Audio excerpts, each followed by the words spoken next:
Seraph is an action platformer with procedurally generated levels, developed by Dreadbit. It is currently available as an early access title on the Steam platform. All aiming in the game is done automatically. This was done to emphasize importance on movement and damage avoidance. Seraph will target whichever enemies are nearest her, up to 2 at a time, and shots will never miss. You'll run into situations where you'll want to take out a specific enemy first though, in which case you can manually aim to focus that target with the right stick.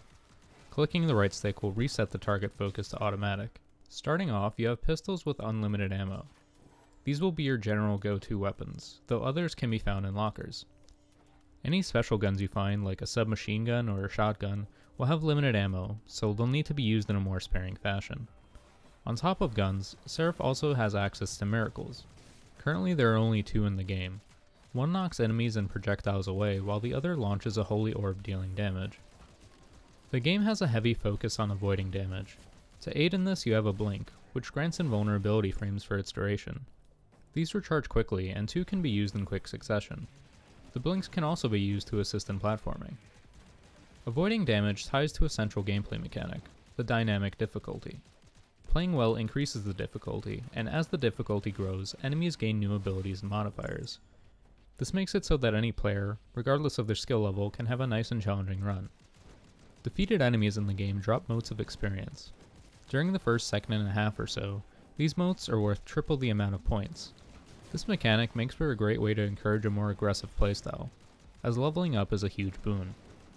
Each level grants a larger health pool for Seraph, as well as your choice of a passive buff.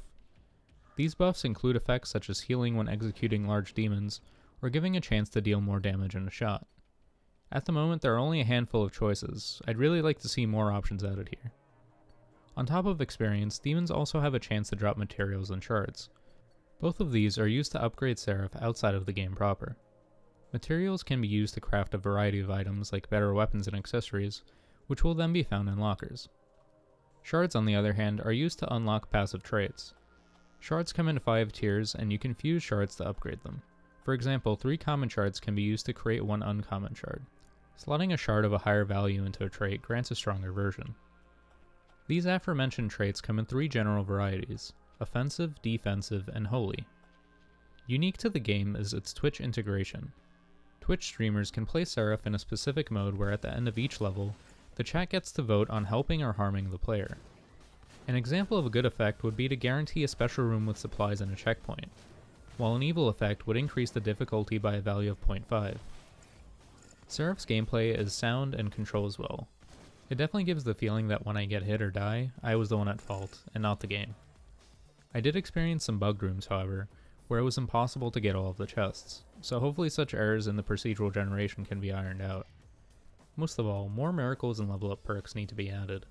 The core content is great, but a lot more replay value could be present with these potential additions. I can safely recommend Seraph to anyone that enjoys fast-paced and skill-oriented gameplay, though it would perhaps be wise to wait until the game leaves early access.